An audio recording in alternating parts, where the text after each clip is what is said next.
Subscribe કરો એ high news India channel ને પછી યુટ્યુબ એપ પર બેલ આઇકોન નું બટન દબાવો અને નિહાળો એ હાઈ ન્યૂઝ ઇન્ડિયા ચેનલ।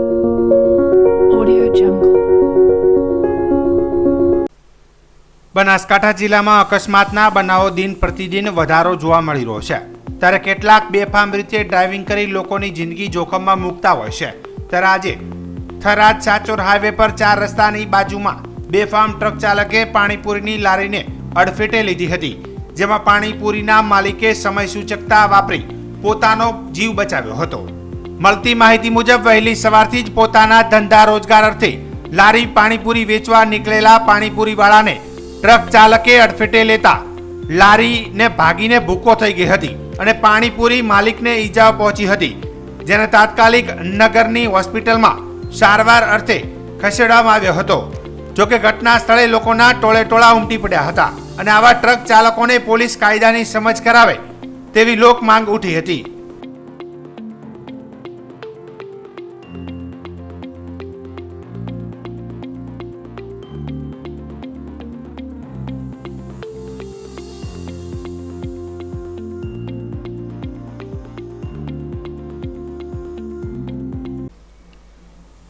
બનાસકાંઠા જિલ્લામાં અકસ્માત જાણે નજીવા બની ગયા હોય તેમ રોજબરોજ એક બાદ એક અકસ્માતની ઘટનાઓ સામે આવી રહી છે। બનાસકાંઠા જિલ્લામાં અત્યાર સુધી અનેક નાના મોટા અકસ્માતો સર્જાયા છે।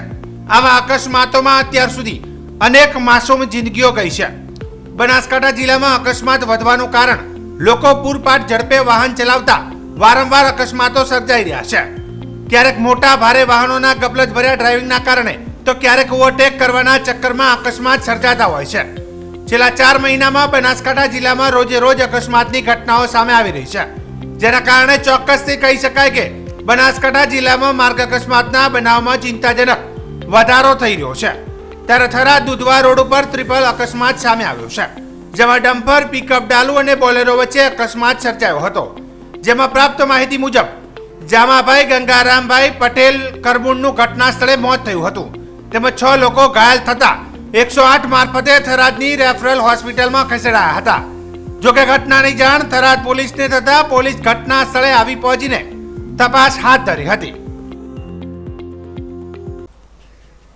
બનાસકાંઠા જિલ્લાના દિયોદરના વડિયા ગામમાં વહેલી સવારે સોમવારે 7 કલાકે એક સાથે 4 મંદિરોમાં ચોરી થયાની ઘટના સામે આવી છે।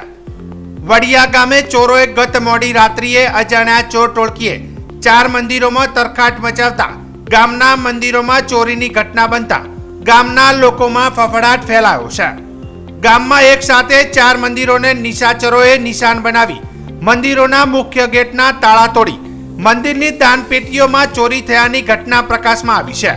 તો ગામના શંકર ભગવાનના મંદિરની આખી દાનપેટીની ચોર ટોળકીઓ ઉપાડી ગયા હોવાનું ગામ લોકો જણાવી રહ્યા છે। ગામના અલગ અલગ જગ્યાએ 4 મંદિરોમાં ચોરી કરી દાનપેટીઓ તોડી રકમની મત્તાની ચોરી કરી મંદિરોમાં મૂર્તિઓના ચાંદીની નથ, ચાંદીના સતરોની ચોરી કરી ચોરો ફરાર થઈ ગયા છે। તો ગામ લોકોએ દિયોદર પોલીસને વડિયા ગામે 4 મંદિરમાં ચોરી થયાની જાણ કરાઈ છે। ત્યારે દિયોદર પોલીસે ઘટના સ્થળે દોડી આવી વધુ તપાસ હાથ ધરી છે। દિયોદર તાલુકાના વડિયા ગામમાં 4 મંદિરોની અંદર રાતે ચોરી થયેલ છે। એમાંથી ગોગાજીના મંદિરમાં, અમારા ચામુંડા માતાજીના મંદિરે, શંકર ભગવાનના મંદિરે અને આ ચોથા જોગણી માતાના મંદિરે પેટી સહિત ચોરો લઈ ગયા છે। અને અમારે અહીંયાથી પણ લઈ ગયા છે નથડી અને હાર લઈ ગયા છે, અને ગોગાજી મહારાજના મંદિરની મૂર્તિ સહિત પણ લઈ ગયા છે। અને એ તરત પાછી આવે એના માટે અમે સરકાર શ્રીને જાણ કરીએ છીએ કે આ ચોરો માટે તાત્કાલિક પગલાં લે અને વારે ઘડી આવા મંદિરોની અંદર કોઈ પણ બનાવ ન બને એના માટે અમે સરકારને અપીલ કરીએ છીએ અને આના માટે તત્કાલી આની પોલીસ કાર્યવાહી કરે એ અમારી માંગ છે। અગાઉ પણ ચોરી બનેલી એનો પણ હજી કોઈ ભેદ ઉકેલાયો નથી। અત્યારે ગત રાતે પણ ચોરી થયેલી 4 મંદિરની અંદર, શિવ મંદિર, જોગીમાયાનું મંદિર, ચામુંડમાનું મંદિર અને ગોગા મહારાજના મંદિરની અંદર। અને આની ગ્રામજનોની અંદર ભારે રોષ છે કે વારે ઘડી ચોરી થાય છતાં કોઈ એમના પગલાં લેવામાં આવતા નથી। તાત્કાલિક પગલાં લેવામાં આવે અને તેમના ઉપર તાત્કાલિક કાર્યવાહી કરે એવી અમારી ગ્રામજનોની માગ છે। પોલીસ તંત્રને નમ્ર અપીલ કરું છું કે તાત્કાલિક આવા લુખા તત્વો ઉપર, ચોરો ઉપર કાર્યવાહી કરી અને અમને ન્યાય અપાવે। વડિયા ગામની અંદર ગામ વડિયા તાલુકો દિયોદર, તેમાં વડિયા ગામની અંદર શંકર ભગવાનના મંદિરે ચોરો આવેલ અને દાન પેઢીની અંદર દાન પેઢી તોડી અને ચોરી કરીને લઈ ગયેલ. તે બીજા નંબરનું મંદિર ચામુંડા માતાનું મંદિર છે. ત્યાંય પણ ચોરો દાન પેઢી તોડી અને રોકડ રકમ લઈ ગયેલ. ત્રીજા નંબરનું મંદિર જોગણી માતાનું મંદિર, ત્યાં દાન પેઢી આ ચોરો લઈ ગયેલ. અને ચોથા નંબરની અંદર ગોગા માતાજીનું મંદિર છે, ત્યાં ચોરો આવેલી અને 17-72 બધું લઈ ગયેલ.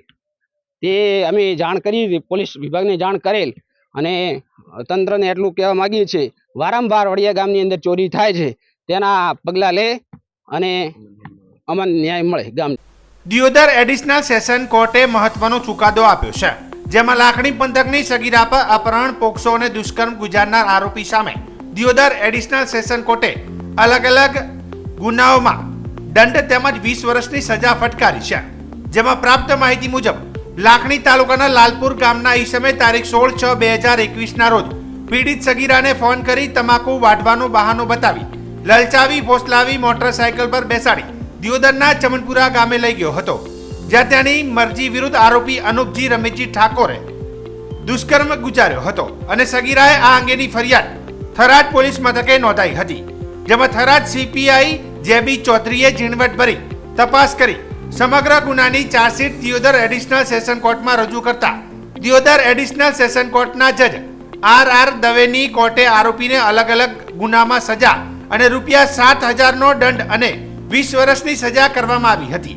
જોકે આ કેસમાં સરકારી વકીલ DV ઠાકોરે ધારદાર દલીલો કરી સમાજમાં દીકરીઓને સન્માનથી રહેવાનો અધિકાર છે અને અધિકાર કાયદાએ આપેલ છે, જે આવા ગુનાઓનું પ્રમાણ દિવસે ને દિવસે વધી રહ્યું છે. ત્યારે આવા ગુનાઓમાં કોર્ટ કડકમાં કડક સખત સજા કરી સમાજમાં ઉદાહરણરૂપ દાખલો બેસાડવો જોઈએ તેવી આરોપી વિરુદ્ધ દલીલો કરી સગીરાને ન્યાય મળે તેવી ધારદાર દલીલો કરતા નામદાર દિયોદર એડિશનલ કોર્ટે આરોપીને 20 વર્ષની સજા ફટકારતા કોર્ટરૂમમાં સન્નાટો ફેલાયો હતો.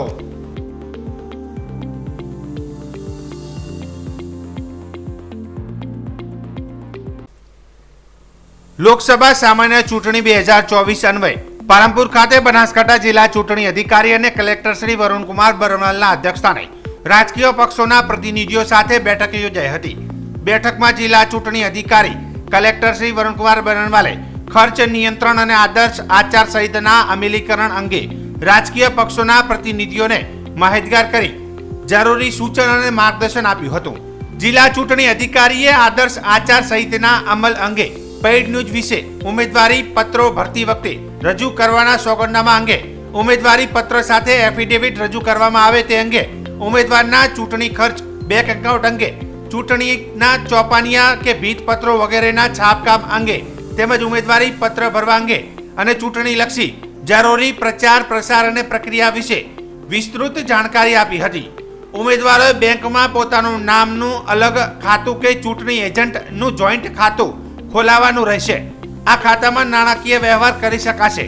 કોઈ પણ ઉમેદવારે પોતાની ખર્ચની મર્યાદામાં ખર્ચ કરવાનો રહેશે. રાજકીય પક્ષો દ્વારા કરવામાં આવતી ચૂંટણીલક્ષી કામગીરી માટે મંજૂરી મેળવવાની રહેશે. દરેક ઉમેદવારોએ યોગ્ય ફોર્મેટમાં ખર્ચના રજીસ્ટર નિભાવી ખર્ચના હિસાબો રજૂ કરવા સહિત આદર્શ આચાર સંહિતા અને ખર્ચ અંગેની બાબતોનું વિસ્તૃત સમજ આપવામાં આવી હતી. સાથે જ ચૂંટણી સંદર્ભે જરૂરી માર્ગદર્શન અને તકેદારી રાખવાની બાબતો અંગે માન્ય પક્ષો સાથે ચર્ચા કરવામાં આવી હતી.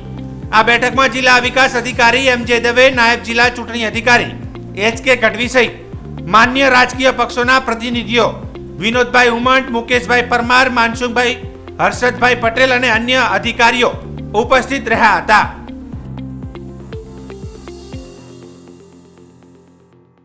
લોકસભા 2024ની ચૂંટણીની તારીખો જાહેર થઈ ચૂકી છે. સમગ્ર ગુજરાતમાં 7 મેના રોજ મતદાન યોજાવાનું છે. ત્યારે બનાસકાંઠા લોકસભા બેઠક પર ભાજપ દ્વારા રેખાબેન ચૌધરી તેમજ કોંગ્રેસ તરફથી જ્ઞાનીબેન ઠાકોર બંને પાર્ટીઓ દ્વારા મહિલા ઉમેદવારની જાહેરાત કરી દેતા એક તરફ ચૂંટણી પ્રચારનો જોરશોરથી પ્રારંભ થઈ ચૂક્યો છે, તો બીજી તરફ ભાજપમાં હજી પણ ભરતી મેળો યથાવત જોવા મળ્યો છે. ત્યારે બનાસકાંઠામાં ઠાકોર સમાજના આગેવાન લેપજીજી ઠાકોર 2022માં ડીસા વિધાનસભામાં અપક્ષ ઉમેદવારી નોંધાવી અને ચૂંટણી લડ્યા હતા. લેબજીજી ઠાકોરને 2022ની વિધાનસભામાં અપક્ષ તરીકે પણ 55,000થી વધુ મત મળ્યા હતા. આજે લેબજીજી ઠાકોર તેમજ તેમના કાર્યકર્તાઓ સાથે ભાજપમાં જોડાયા હતા. તો બીજી તરફ કોંગ્રેસના આગેવાન ધાનેરાના પૂર્વ ધારાસભ્ય જોઈતાભાઈ પટેલ આખરે ભાજપનો કેસરીયો ધારણ કર્યો છે. 2012માં જોઈતાભાઈ પટેલ ધાનેરા વિધાનસભામાં ધારાસભ્ય હતા અને ત્યારબાદ થોડા સમય અગાઉ તેમને કોંગ્રેસમાંથી રાજીનામું આપ્યું હતું. જે બાદ આજે ગાંધીનગર કમલમ ખાતેથી કેસરીયો ધારણ કર્યો હતો. બનાસકાંઠા જિલ્લામાં એક બાદ એક કોંગ્રેસના આગેવાનો ભાજપનો કેસરીયો ધારણ કરતા કોંગ્રેસની મુશ્કેલીઓમાં દિન પ્રતિદિન વધારો જોવા મળી રહ્યો છે.